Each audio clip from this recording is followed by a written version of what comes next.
We oftentimes hear the story about Job, right? And how he endured affliction and he recovered all.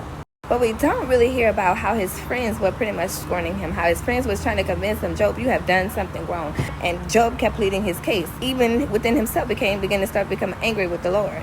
So after the Lord restored all that Job had, the Lord was angry and he said, go and tell Job to pray for you. I will hear his prayers, which means that even if they tried to come to God and try to pray concerning this situation, because God was angry with them, God was saying, I'll hear Job's prayer. When Job prayed, then I will withhold the wrath that I have for you.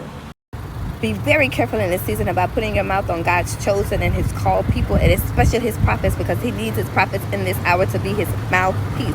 Do not be one of the ones, because first of all, you have to have an ear to hear the Spirit of the Lord tell you, go to this particular person and tell them to pray for you, and I'll spare you from that wrath. If you don't have an ear to hear, you mess around and have yourself caught up in some things that you can't get yourself out of. And the Lord has been speaking this to me, that he's taken his people out of the seat of the scornful. The mockers will no longer continue to mock him. So be watchful of the things that you say about God's people.